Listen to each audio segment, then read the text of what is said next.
For longer than I care to remember, but at least 10 years, I have been not only teaching accounting and auditing, but I've also been developing materials, developing programs, mainly under international standards, but also under American rules as well. I'll come to that later. I am working in conjunction with the Academy here on the MS Masters of Science Global Finance program. Now, part of this program, we also do part of the Level 1 CFA program. And my role is the financial reporting and analysis part of that program. Now, anybody who's interested in this program is presumably interested in the financial services industry. But to be honest, anybody who would have the label CFA, it means that you have reached a very good level in finance. But the area that I'm involved in, the financial reporting area, what we look at is, the major objective of it is that when you finish the program, you're able to read a set of financial statements.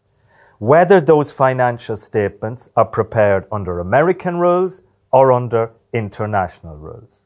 Well, what we do is, we look at the need for a set of financial statements. If you think about it, you want to invest in a company. You have money, you're an investor, you want to invest in a company. But if you want to invest in a company, you need information. You have to get information from that company. But you're not an insider in that company, therefore, you're not involved in the day-to-day management, so you need information from that company. And what we get is what's called the annual report, which includes financial statements. Probably very few of us nowadays are old enough to remember that there was a financial crash. We remember the last one because we're still suffering from it. But the one before that, which happened in 1928-29 in the US, it was dramatic for the American financial system. And effectively, the investors had no protection whatsoever. So the Americans decided to set up the Securities and Exchange Commission, the SEC, to protect the investors. And they had to set up a set of rules for preparing financial statements so that people outside the organization could rely on the information that they get from any company. These rules are what we call US GAAP, United States Generally Accepted Accounting Principles. And they tell you what should go into a set of financial statements. And then gradually, as you can imagine, America has the strongest capital markets, and therefore they were the first to institute rules as to how we prepare accounts. Other countries started to follow, Europe started to follow, and even planned economies, they still had to have statistical information, so they still had to have rules as to how financial statements were prepared. So everybody had their own sort of set of rules, their own different language, and their own different set of accounting rules. We're jumping a little bit now, and I'd say for the last 20-25 years, we've been slowly moving towards this dreaded thing called globalization, where everybody is intermingled and you don't live as an island anymore. No country can survive just without the interaction of investors from other countries. So what happened was, because we had all these different languages for financial reporting, it didn't work. So therefore, investors wanted sort of standard set of information. In the 1970s, the International Accounting Standards Board was set up, and they made sort of very basic international rules. But these rules give you a huge amount of choice, and nobody really applied them. The big bang really happened when in 2005, the European Union, Russia, and South Africa, these would have been the bigger players, and Australia, to implement these international standards. And so now you had a set of rules which were used by a reasonable amount of countries. So now the rules had to be much tighter. So in the last, 2015? So therefore, in the last 10 years, they have really tightened the rules as to how we prepare accounts under international standards. Now remember, you still have the Americans and they still have their rules called US GAAP.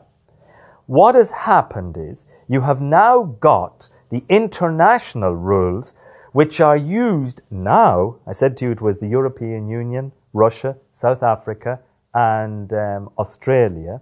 But now there are more than 100 countries, maybe even, I'm not totally sure how many, but they now apply international standards or a version of them. China is discussing using their rules based on international standards. Japan is moving towards international standards, and slowly, so is India. Interestingly, Canada went to the international rules in 2011. South America has also implemented international standards. So wherever you go now in the world, you have this set of accounts which everybody, once you know these international rules, understands how they are prepared. And what we do in the CFA program is we look at a set of accounts, what goes into them, and to be perfectly honest, many of the rules are very similar whether you're using US rules or international rules. And in fact, they were coming together. Because of things like Enron, there were major financial scandals in America. The Americans lost a lot of credibility. And many companies were coming off the US stock exchange, mainly because it was very expensive as well. And because of these international standards, the Americans now had competition. And so, resulting from that, they now had to open their markets to everybody else as well. They weren't very appreciative of the fact they had this competition of international standards. So they tried to work together. And actually, I suppose 6-7 years ago, there was a new standard on business combination. And last year, they issued together new rules on revenue recognition. So we thought we were getting closer. But it seems there's divorce again. And in the last year, they will have different rules on leasing, on financial instruments. And so therefore, we can conclude that internationally, there are two separate sets of rules. There's the international rules and there's the American rules. And so therefore, if you take any large organization and you want to read their financial statements, you really have to get a knowledge of both sets of rules. They're actually very similar. And what we do in the Global Finance Program, in the financial reporting section, is we go through the various rules as they exist from a US point of view, and then we discuss what are the differences with international standards. And we hope then that having completed the program, you are able to understand a set of financial statements. It's then up to you as to how much depth you need to go into the rules depending on where your career progresses.